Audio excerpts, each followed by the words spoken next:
Hey everybody, I'm Jody Vance. And I'm George Affleck. And it's time for... Happy almost New Year, Unspun. Wow.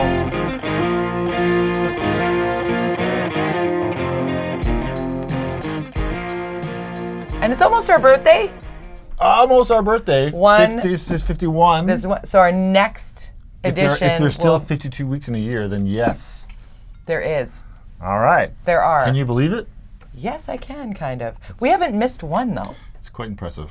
And I think one of the reasons even for when us... travel. Even when we traveled, we did it remotely. It's funny, I looked at the ones that one of them was when you were sick in Hawaii, that seems to rank one of the highest and most viewed ones we've had. Really? Yeah. Me with no makeup, sick as a dog, on a patio. Your hair all over your face. Oh, great. It's good. Oh my God. I don't know why. Thanks, guys and gals.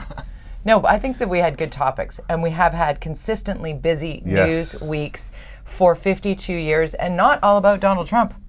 We've had lots of our own, and if you're just discovering Unspun Podcast, you can follow us on Twitter at Unspun Podcast.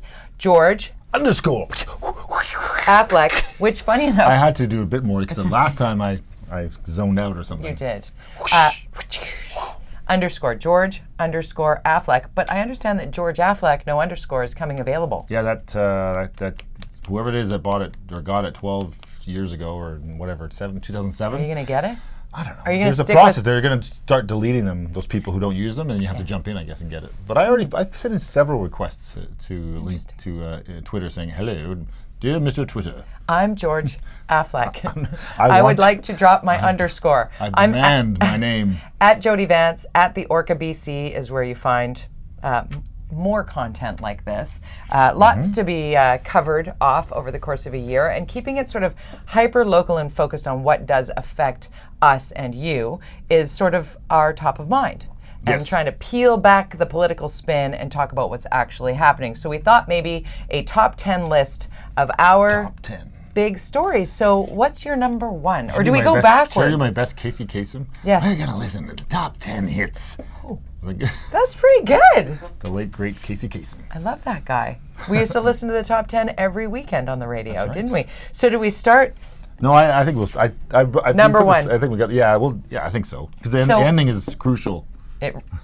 Good point. Yes. So let's start with the person that got Newsmaker of the Year because of clicks? I think it was because of the number of times her name was used in media in general across Canada. So Jody Wilson-Raybould. Jody Wilson-Raybould, number one in the media's minds for top Newsmaker of the Year. Would you agree? Certainly, because it was an election year. We had Trump stuffing. We had SNC Lavalin, which is connected. So there was all these things that she was like this connector of all these things that were going wrong potentially with our country. There was always a reason to keep on top of what was happening there. From the she's running as an independent. She's written a book. Right up until 2 weeks ago when she's like, I'm not leaving my office. Yeah, she's holed up in her office and we're leaving. Interesting. So she's definitely been out there, and I think that, now we're seeing what's going on with SNC Lavalin and this curiosity that they were able to buy their way out of the problem. Yeah. I think that there are probably going to be certain regrets from the Prime Minister, maybe with Jody Wilson-Raybould, I don't know. But certainly as a person behind the scenes, where she, I think, probably tortured the caucus for a while there. When we first started the show, it was kind of happening.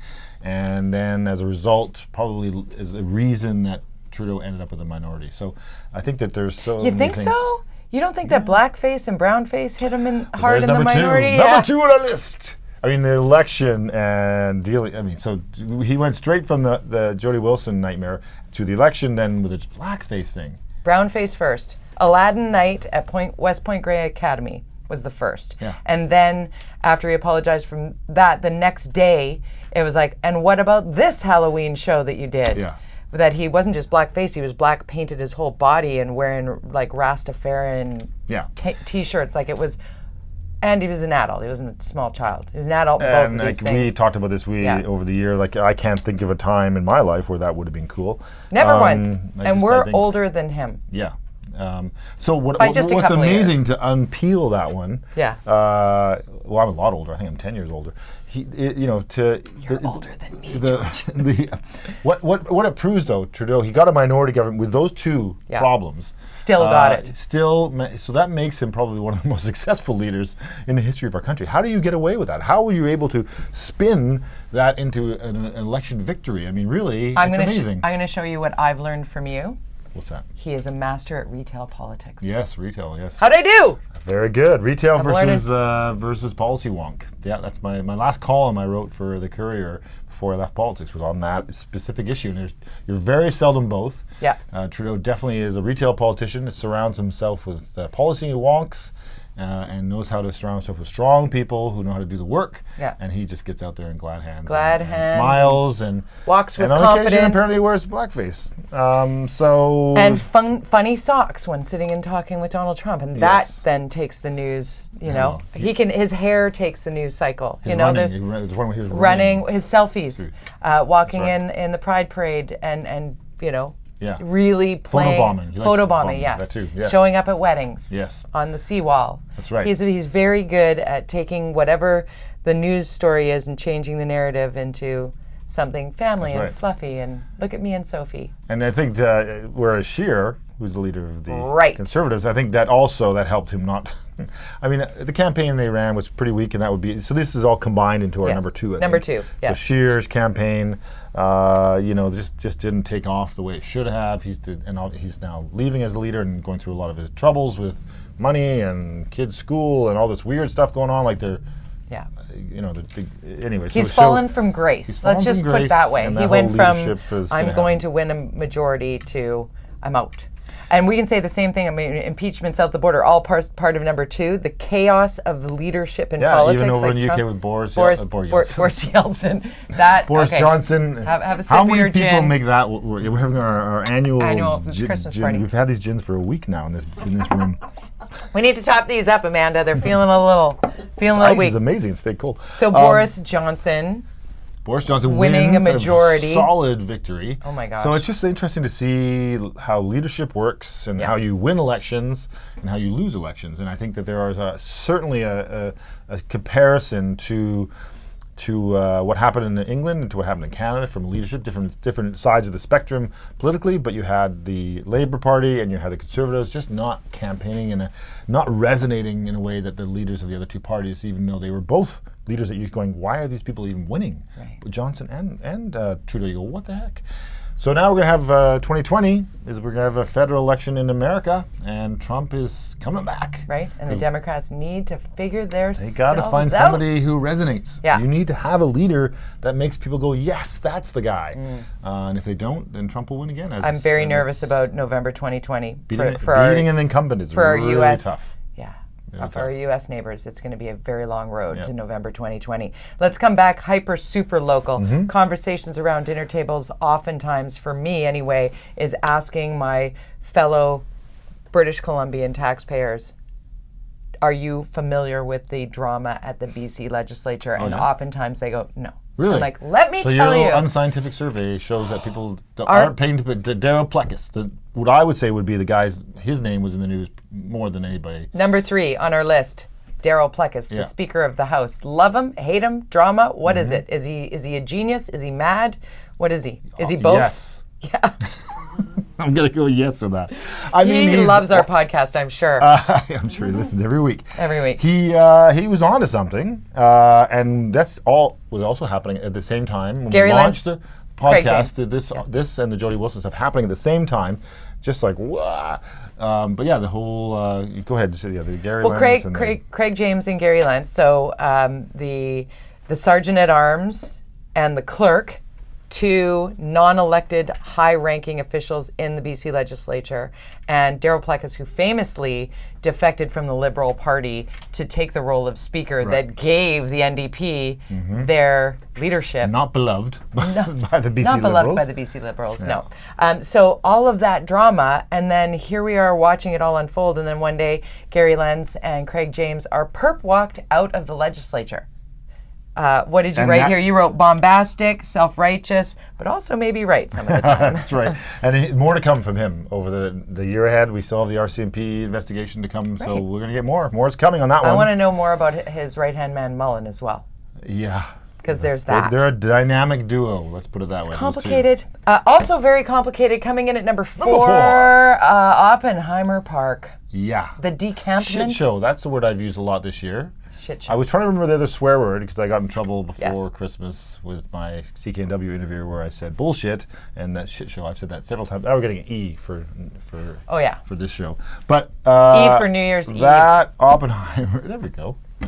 N for driving? New. Okay. New Year's Eve. Oppenheimer Park. Park boards, the majority Green Cope Alliance, left-wing parties, unwilling to get these people to leave through legal ways. Injunctions. And get an injunction, have authorities go in. They had them out in July. Yeah. They found homes for 99% of the people. The ones who stayed didn't want to, they were not interested. And so therefore, then the park board decides, well, let's just leave it then. And now we're back up to 100+ tents. And shots fired. Shots fired before Christmas. Victim in hospital.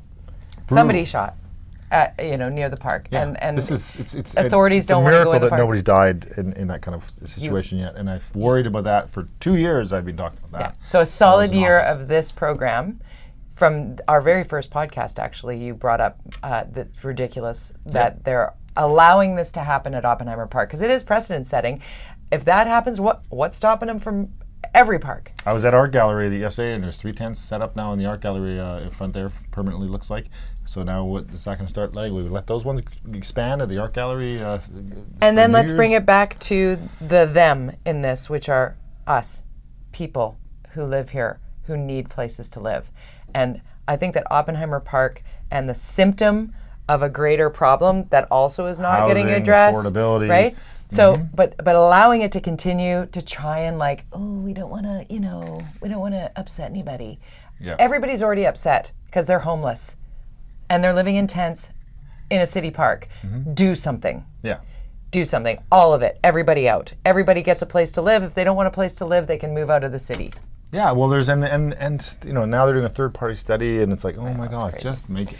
And I got to give props to who we've mentioned over and over, John Cooper and Trisha Barker, who have follow them on Twitter. They're really good to follow, and Trisha does great photography. She does. She was happy. She's a very happy person. She was happy. And was homeless, as we learned this year, and so she cannot be considered to be somebody who has no empathy for these. She's not elitist, people. She's been there, and has managed to find her way out of it and be successful and happy, and now a cancer survivor as well. She has been through it. Yeah. Follow her on Twitter and John Cooper and get behind those who want to make a difference on the downtown east side and make it a better place. I went and did the Greasy Spoon Diner the other night with Mark Brand.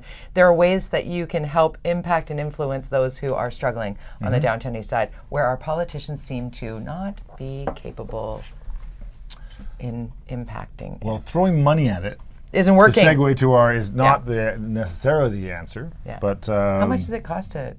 Well, we're spending $1 million a day down there, I think, right? A day. So just on dealing with the day-to-day operations of life down there. So there's got to be a better solution. That's a big line in the budget.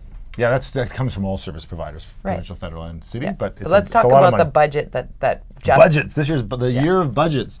Whether it be the cities, Surrey's craziness with their budget before Christmas, where there were hundreds of people, 2 sides having a battle. They were going to rumble. They were going to rumble, and the mayor shutting down the meeting and shutting down speaking, and then in Vancouver, where we had the largest tax increase in the history of our city. And your head, and I'm like, literally my head's exploded. Exploding. My emoji exploding head was used many times during this budget period.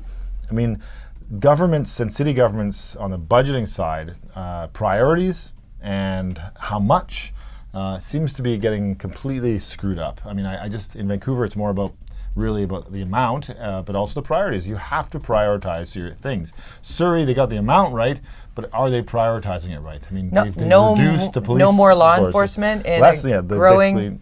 When they're talking about they're new and they're going to spend a lot of money on the new police force, But in the meantime, they're not willing to spend any more money on the current police force, which is, you've got a city that grows by 12,000 people per year on average.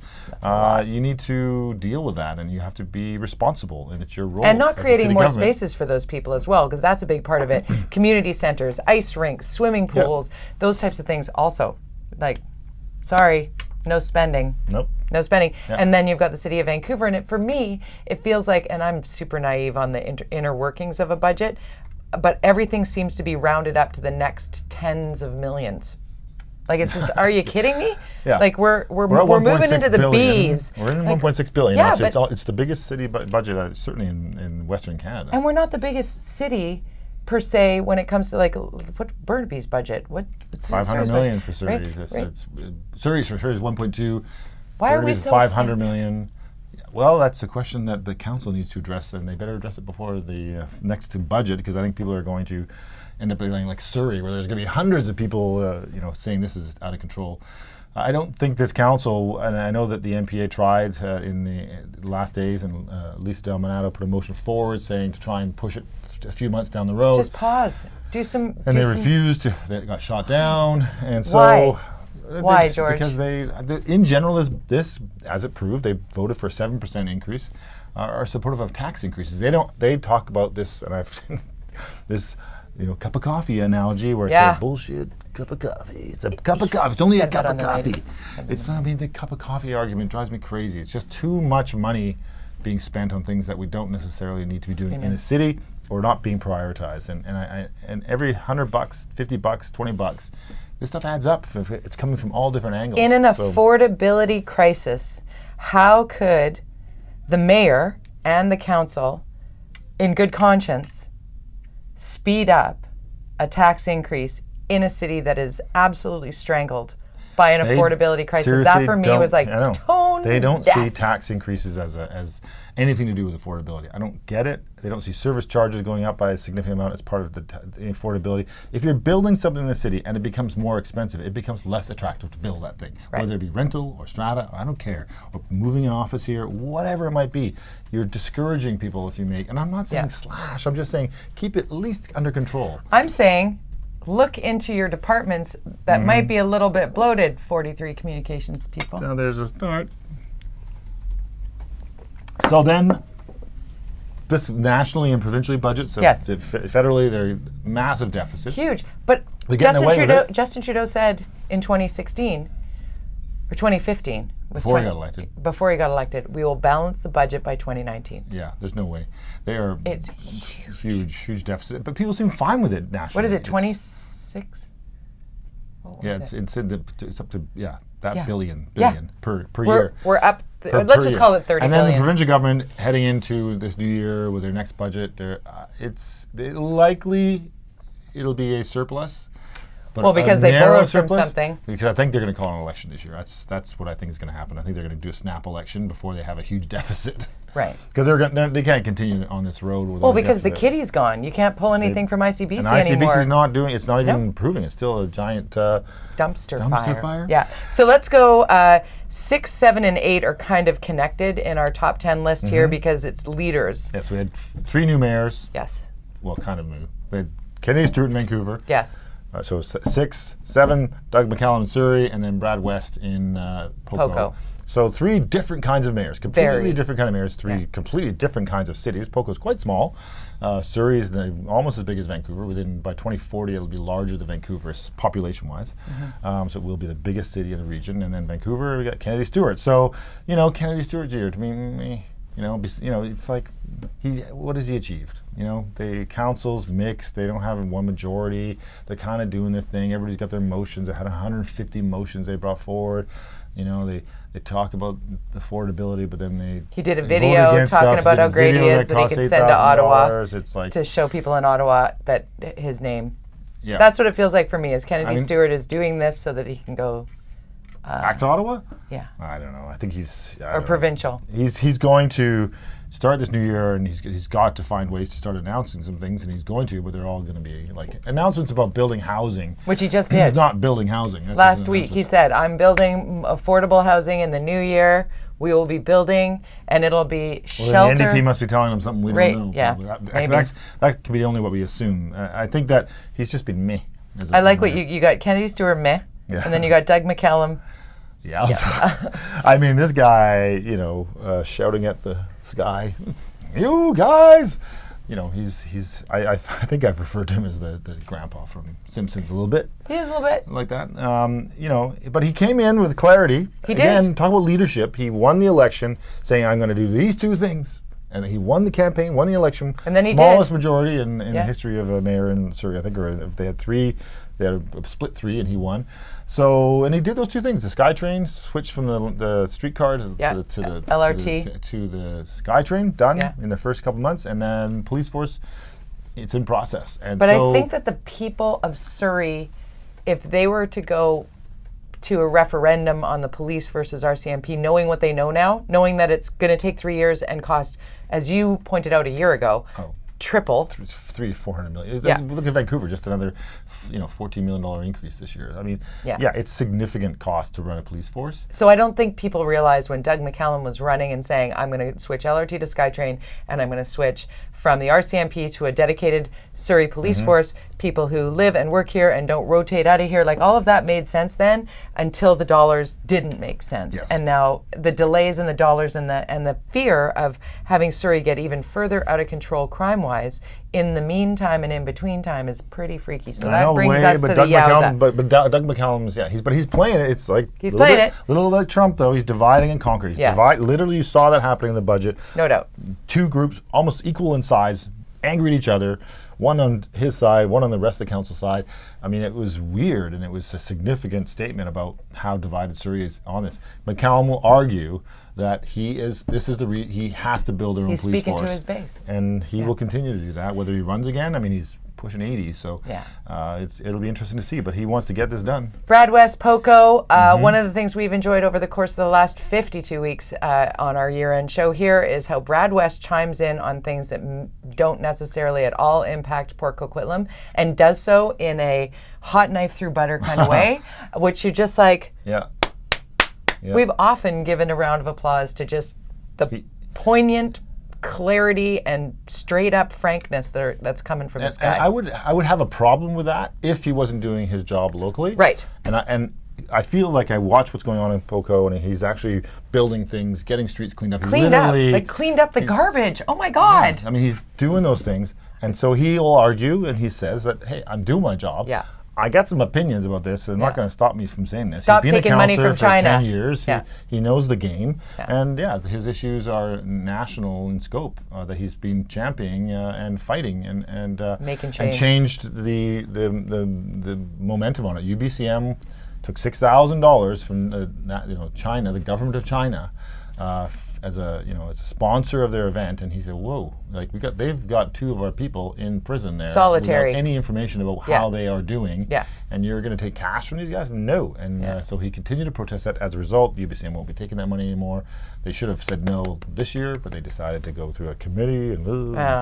So yeah. Okay, number 9 could have been number 1 in my books. I'm telling you, so frustrated, especially during the holiday season. The taxi lobby versus ride-hailing. We're the Christmas season. Here we are. Hello, Uber. Oh, you'll be able to get one in Tofino and Whistler and Squamish. Yeah. Which, how is that safer? Ironically, though. How is that? Ironically, this week we see what's going on with Car2Go. We're losing Car2Go, which we all thought was super successful here. It is super successful here, though. In doing a little bit of news story, but they're just saying Vancouver, of all of Canada, is the one that's working. Okay. And in North America, also one of the strongest. They're having some issues in a couple of European locations in a couple of countries, and they're just like, as of February, going bye-bye-bye. Where we're really successful in a geographic area. I love Car2Go. Right? I will miss it. Yeah, I will miss it. I'm a member I'm a big of fan. The other one, Evo. So, But there's co-op. I mean, somebody will be there for us. Sharing, though, I think this sharing. 2020 will be the year of sharing. If I'm going to make a prediction, of the disruptors getting disrupted. So I think that WeWork, chaos at WeWork, they're almost bankrupt.